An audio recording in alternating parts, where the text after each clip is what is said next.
Nick here, And Ali. and it's time to play Duelmaster, the choose-your-own-adventure game that's two-player.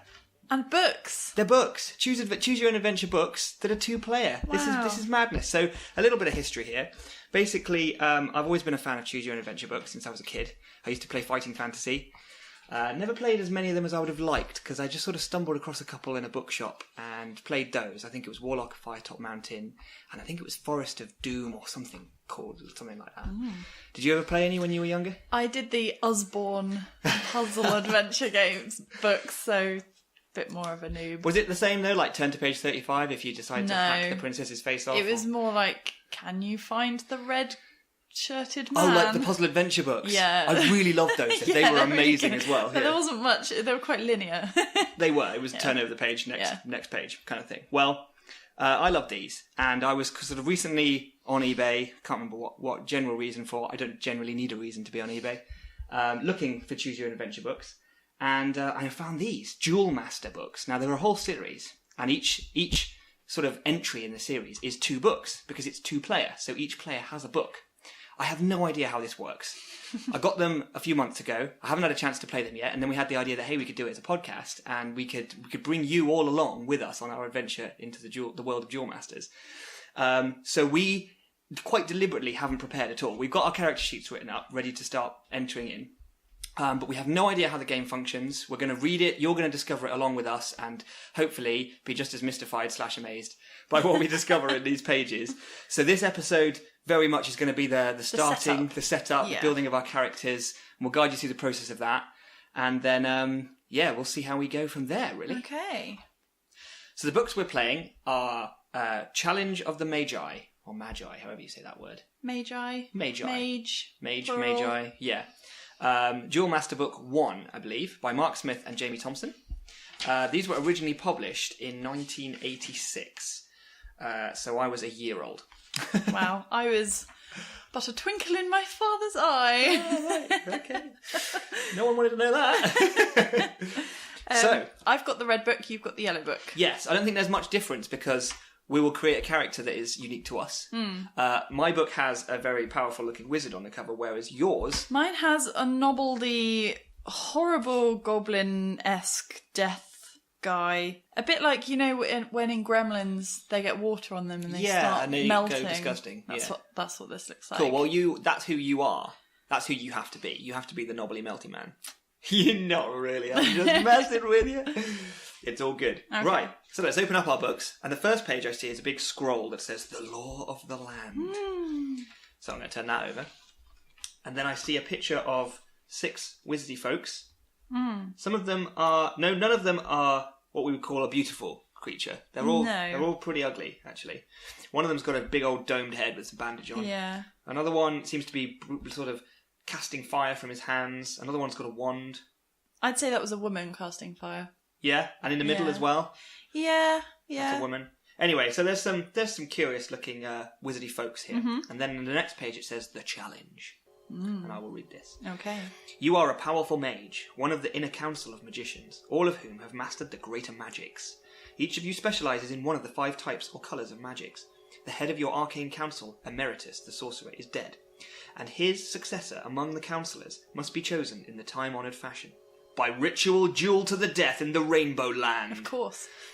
As one of the inner council, you have put yourself forward as a claimant. Only one other has dared to oppose you, but you know not which of your illustrious colleagues feels mighty enough to challenge you. I'm going to guess it's you. Are you challenging me? You can have it if you want. Challenge me. Oh, okay, challenge you. They could just put their names in a hat. It would have been way easier. Yeah. Less death. So then we turn the page. The Rainbow Land. Tell us all about the Rainbow Land, Ali. Okay. The Rainbow Land is a mystical realm of magic which only mages and those able to invoke the portals may visit. Long ago, it was peopled by a magician who thought of himself as a god, and now it is populated by those he placed there to be his subjects. He perished long ago, but the denizens of the Rainbow Land live on. He shaped the land into 16 different planes. In some of these there is colour, or even 2 colours of magic, and those possessed of the knowledge may cast the greater magic spells of those colours. Others are places without colour magic, where only some lesser magics may be cast. The planes are linked by magical portals that open into the Nexus, a nowhere place of coruscating colours, where a mage may find portals to certain lands. No, to certain other areas of the land. Indeed. This ancient land, rich with varied cultures, legends, terrifying creatures, and powerful artifacts, like an oasis in time, has changed little in centuries. Here, you must play a dangerous game and hunt your opponent down while finding the magical artifacts that will help bring you victory. As Duelmaster, undreamed of power will be yours. Only one foe stands between you and glory. Whoa, this sounds amazing. Say what?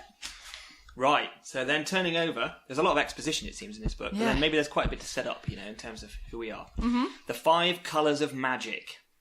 So we'll take turns, okay? Okay. Red, symbolised here with a little dragon. Red magic is fire magic, the magic of heat and raw energy, and those evil spirits that live in flame. Mages that specialise in red magic are called pyromancers. They may find their inner sanctum in the Palace of Flames. Black magic, which is symbolised by a kind of smiley skull. Black magic is death magic, the power of evil and the undead. Mages that specialise in black magic are called necromancers. They may find their inner sanctum in the citadel of the skull. The citadel of the smiley skull. Blue, and the little symbol for that seems to be an infinity 8 on its side, kind of symbol. Mobius strip. Mobius strip, yeah. Blue magic is mind magic, the magic of illusion and the power of thought, which transcends good or evil. Mages that specialise in blue magic are called sorcerers. They have their inner sanctum in the sea of glass. That sounds pretty cool. That does sound cool. I might be on board with blue. So green, what would you say that was? That's like a baby dog, suckling a dog. Yeah, a dog feeding a baby. Weird. Yeah, it's like obvious. Tarzan. No, he wasn't raised by dogs. Who was raised by wolves? Mowgli in the Jungle Book. He's raised by wolves? Yeah. Wolves. Is he? Anyway. Whatever. Let's not deviate. Green magic is earth magic, the magic of nature and living things. Mages that specialise in this magic are called druids. They have an inner sanctum in the Forest of Arden. Ah, okay. Green magic's pretty cool. Yeah. White, and the symbol for this is a lion, what looks like vomiting a lightning bolt. Yeah. White magic is holy magic, the power of good. Mages that specialise in white magic are called wizards, and they have an inner sanctum within the silvered spires. So we're not all necessarily wizards. No. And then there are the master of 5 magics. So some... What? Some there are who study magic of many colours. That's an interesting sentence. That doesn't make any sense. It's a Yoda sentence. I think it means there are some who study the magic of many colours. Yeah. These are called magicians. They attain mastery in no single colour, but may have knowledge of all. A magician has no inner sanctum, but may find a friend at the Rainbow Inn. Ah, the Rainbow Inn. Oh, I think there's one of those in Bournemouth. Is there? Oh, cool. I should pop down so we can make a friend. Oh, I'm sure you will. Each class of mage knows various greater colour magics as follows. So a pyromancer can know 3 red, 1 black, 1 blue and 1 green. A necromancer, 3 black, 2 red, 1 blue, and etc, etc. There's a bit of a breakdown. So yeah, basically a pyromancer is stronger in red, necromancer black, Correct. Wizard white, druid green, sorcerer blue, and magician sort of a any mixture. 6, but no more than 2 from any one colour. So I'm guessing when you choose your colour, we're going to sort of we're going to have to go down one of these paths. Yeah. So choose the class you wish to be and the spells you wish to take from the following list. Write your choice on the character sheet provided, and do not tell your opponent your choices. Right, okay. So it also says here, quick start. At the back of the book, you'll find 6 characters already created for you for ease of play. You may pick one of these instead of creating your own if you wish. Each class has its own spells and abilities. All have been carefully play-tested and are finely balanced. If you choose a character, you may begin play without reading the book of spells. Just read on from the combat section. I'm tempted to do that because I don't know what I'm doing. Let's go. If they've been finely tuned, I trust that they will. Let's have a look. Give us a good character. Oh, here they are. So we've got Caradoc Oakson, Volcana Flamebringer, Vom the Morbid. Vom! That's amazing. He's the lion, I think. Albion the Pious, Lucretia the Mystic, and Comus the Curious. Okay, yeah. Should we play with one of these? Yeah, I think I'm going to choose them just based on their name. Okay. Sounds pretty cool. Sounds pretty cool. If you choose one, I won't look at them because obviously I'm not supposed to know all of your magics and stuff. Okay. So, I would like to be Comus the Curious. Comus the Curious? Yes, okay. just because his name is awesome. Well, I'm going to be Volcana Flamebringer. Cool. Alright, so let's just write these down. In fact, we'll just take a second to update our character sheets. Okay. Okay?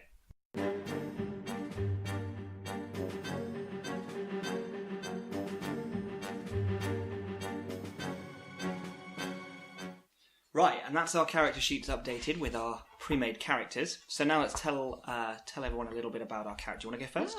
Okay, yes. I am Comus the Curious, a magician. Comus hails from Uterlande, the lands of no return. His features betray a mixture of racial types, and he boasts to have travelled among 100 of the peoples of the plains. At length he settled on the Heath of Magicians, and his mastery of all the colours of greater magic brought him to the notice of the council, where he was able to teach as well as to learn. Nothing is known of his ancestry, but he is a forthright friend and an honourable man, as well as a puissant magician? Puissant. It's like poisson. Puissant, yeah, I don't know that word. Oh well. Embarrassed by his natural talent, he has become one of the 2 natural choices for the title of Duelmaster, and has allowed himself to be put forward for the trial in the Rainbow Land. Some have suggested that Comus is not a man at all, and that he has duped the Council of Magicians, but Comus has ignored these allegations. Indeed, he acts as if he has not even heard them. Comus has paid much attention to Volcana at the council, but she has spurned him. Interesting, because I'm Volcana. Oh, hello there. Hi there. Hi. Well, I'm going to spurn you all over it. No. So, Volcana Flamebringer is a pyromancer. Cool. Which you might have been able to tell from her first name. You would have thought, yeah. Named after a firework. So, Volcana is the daughter of a sorceress and a member of the Inner Council of Mages who wed an Ifrit from the Palace of Flames. Her mother, Myrmelaine, was more interested in the pursuit of knowledge than in her changeling daughter.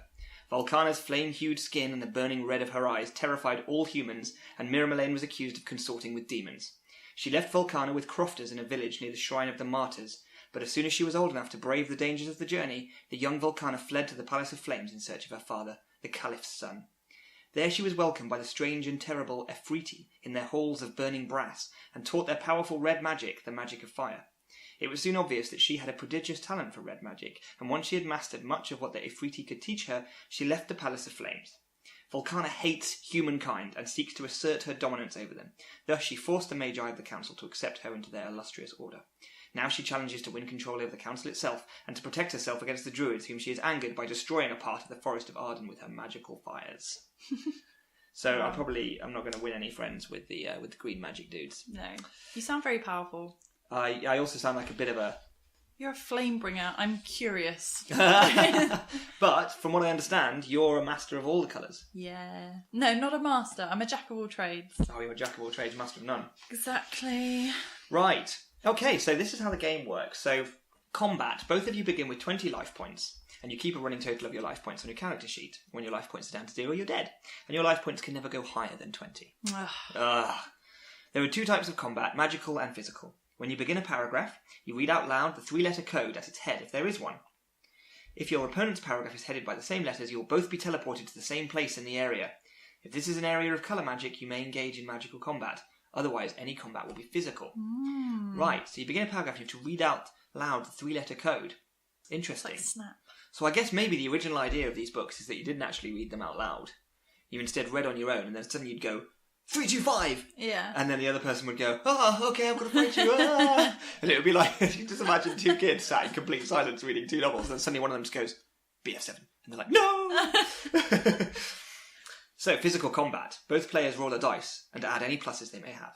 The player with the highest score hits the other with a dagger, or any other weapon. Roll another dice to determine how many life points the loser loses. This continues until one flees, or one is dead. Wait a second. So the first time we meet, we have to kill each other? Yeah, I guess, or you cut your losses and run away. I see, yeah. In those situations where you may be fighting a creature in the land, you will have to roll a dice for the creature as well. Okay. So if I fight a creature, you can be the creature, or yeah. vice versa. Magical combat. This is explained clearly in the text. You'll be casting spells and counterspells if able. Note that you may cast any number of a particular spell throughout the game if you have sufficient concentration points, but you cannot cast the same spell more than once in a single combat. The laws of magic simply do not allow it. That's convenient, isn't it? However, scrolls are available in the land that will enable you to cast a certain spell once only. If you can already cast that spell, then you can cast that spell twice in single combat, once from your knowledge and once from the scroll. Sweet.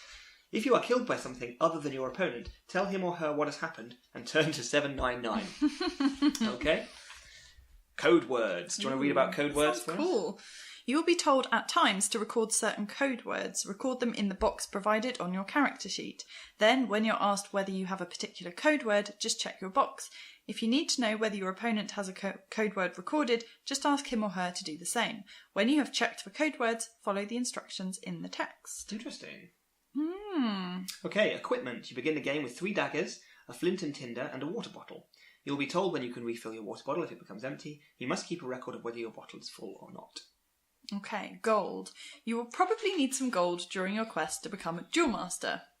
You begin the game without any, but there are various sources of gold scattered throughout the land. Gold is the common currency of the Rainbow Land, and you'll have to discover for yourself how to get hold of it. Interesting. I don't have any. Do you have any gold? No. You're curious. I'd have thought you'd have got some gold by now. Oh, yeah, I think because I'm curious, I'll just look behind all the rocks and probably find some gold nuggets. I would have thought you'd already have some. Yeah, you're a curious man. Are you a man? Yeah. Yeah, cool. Travel in the Rainbow Land.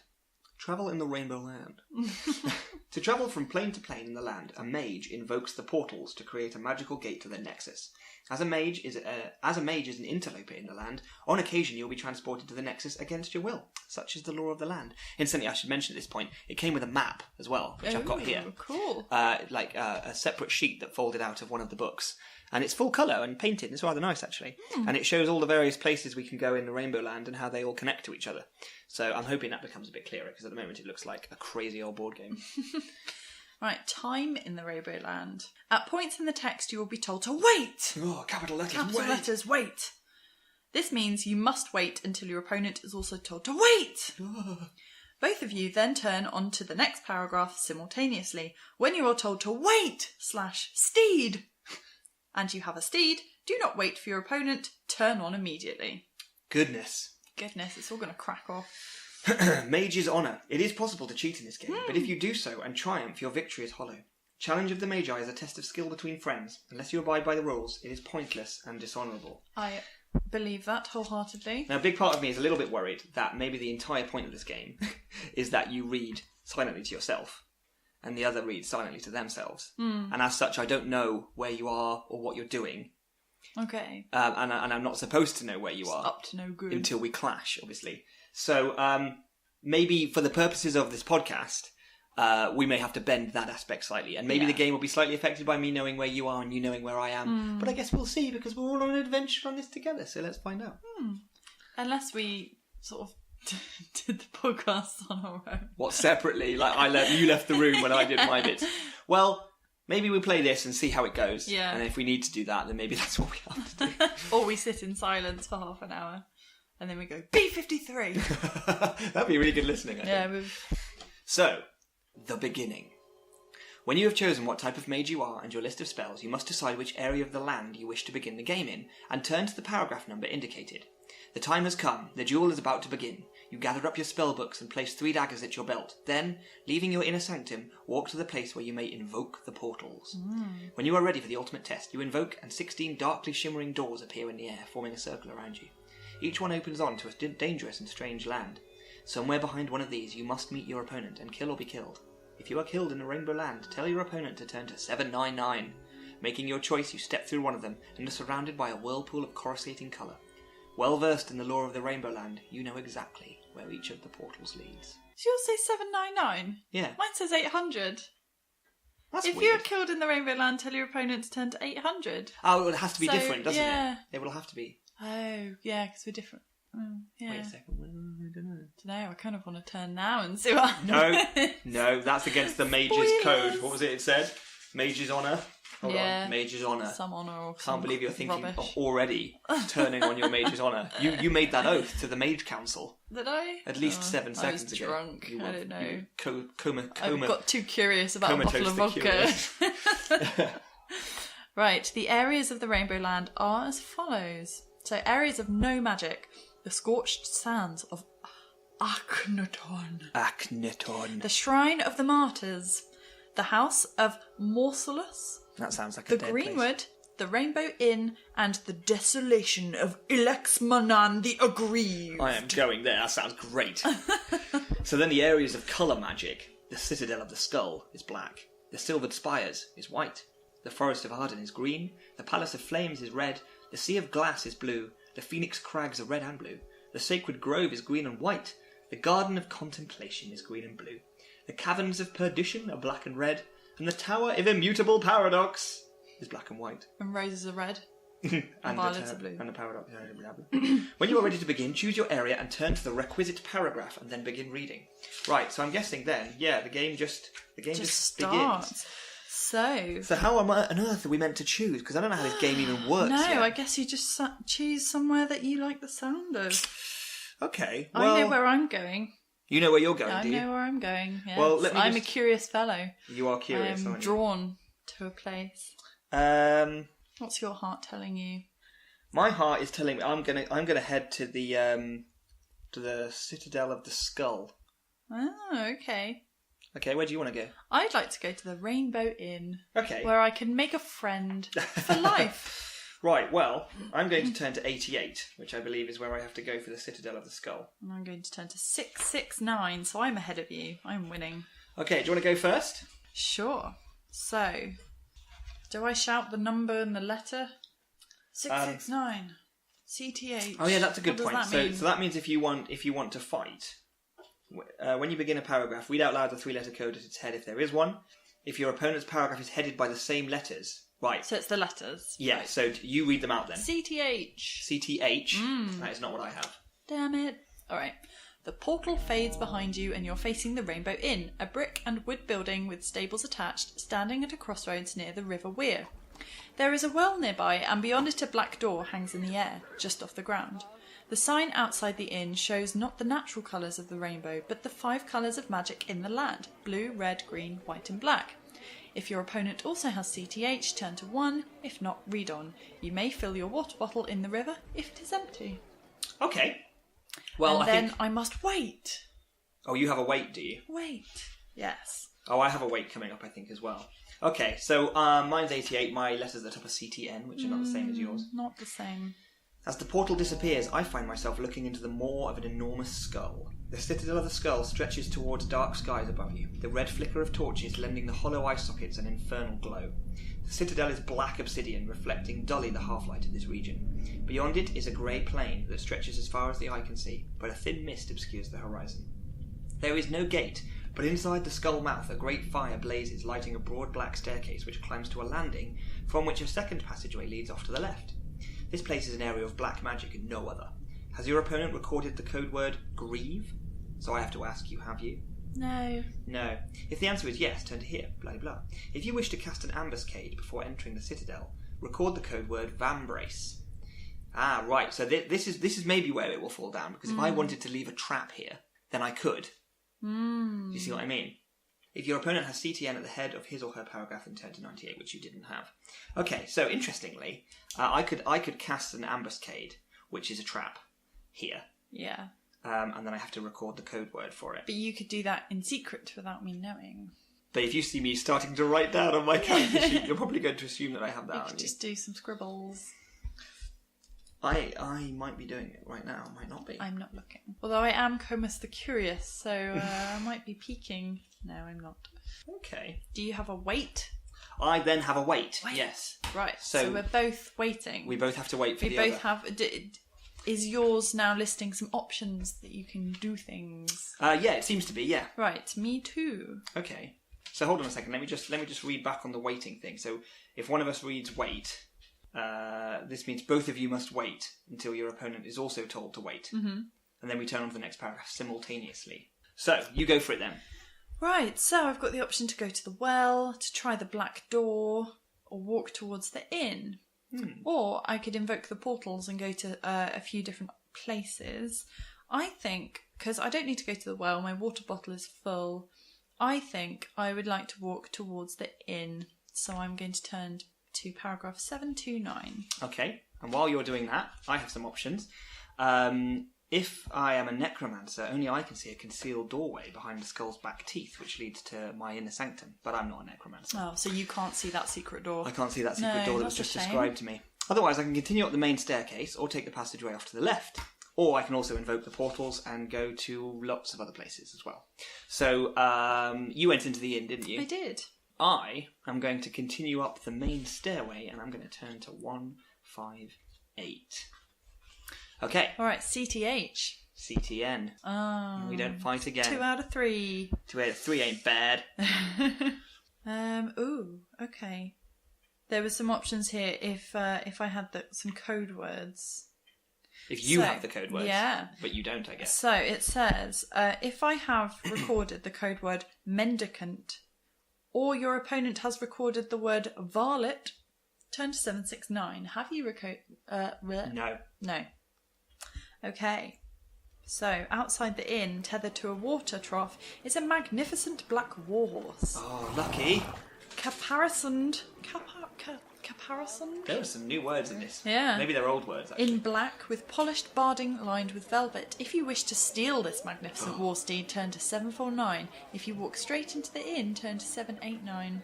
Well, I'm going to turn to 789 because I'm an honest man. Okay, while you're not stealing a horse, the staircase climbs up towards the domed top of the citadel of the skull.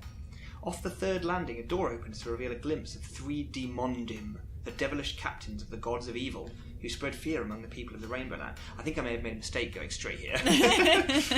You hurry on past, thankful that they did not spot you. Whew. Your footsteps are drawn inexorably to the head of the stair. At the top, you come before a figure that looks like a blue-skinned wolfen, 7 feet tall and immensely powerful of body, but the form flickers occasionally. It is the Witch King, held on this plane of the living for his 7th century by the power of his arcane sorcery.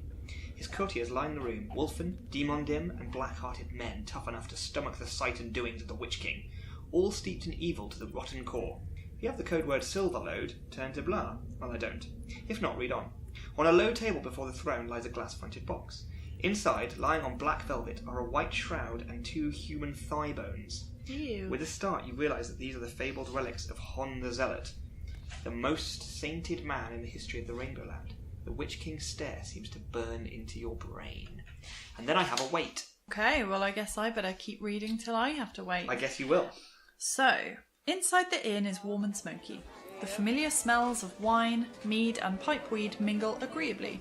The innkeeper is a sallow-faced man in late middle age, wearing a robe of many colours in the colour of the 5 magics. The usual motley array of merchants, farmers and their wives, and assorted tradesmen make up the clientele. There is silence as all eyes are turned towards you, a stranger here. 3 of the patrons stand out because they are sitting alone at their tables. One is a shifty-looking character dressed all in grey with a slim sword at his side. Another is a man dressed like a wizard peering at a scroll through a curious piece of round glass that makes one of his eyes seem almost as large as his face. The third is a large man dressed in full plate armour, as black as night, with a great 2-headed sword on the table in two-handed sword. I was wondering what a 2-headed sword was.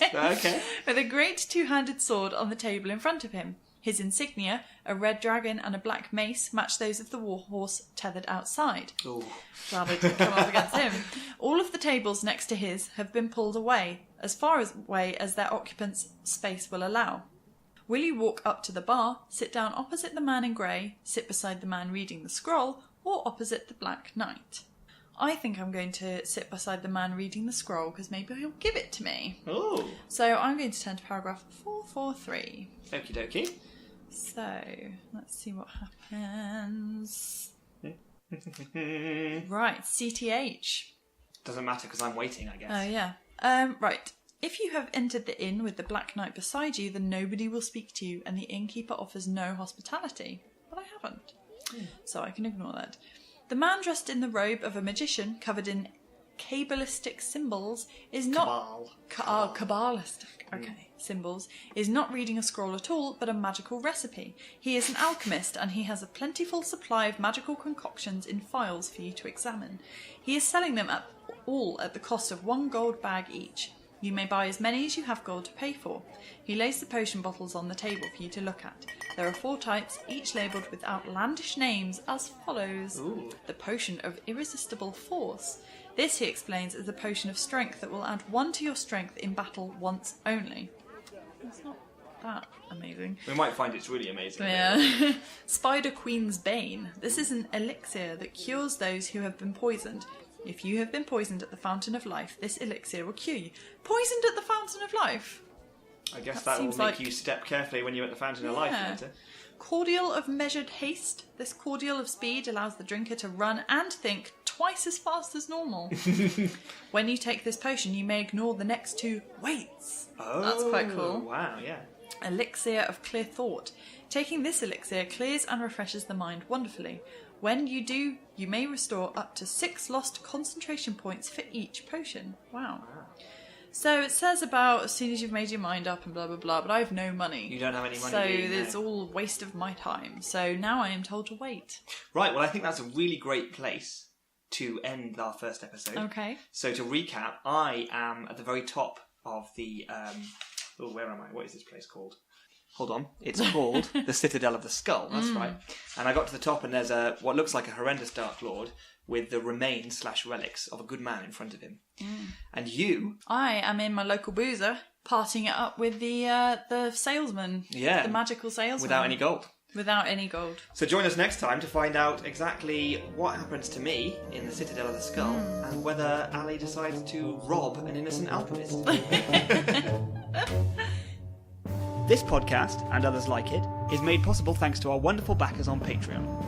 To support Big Punch Studios as we make comics like Afterlife Inc. and 7 String, games like Sandwich Masters, and podcasts like the one you've just been listening to, head on over to www.patreon.com/Big Punch Studios. For just $5 a month, not only will you help make everything we do a reality, but we'll also send you 4 copies of Big Punch magazine a year. That's over 180 full-colour pages of comic action, featuring Cuckoos, Orb, 99 Swords, and Catamaran, delivered straight to your door. This has been a Big Punch Studios production. For all things Big Punch, be sure to head on over to www.bigpunchstudios.com.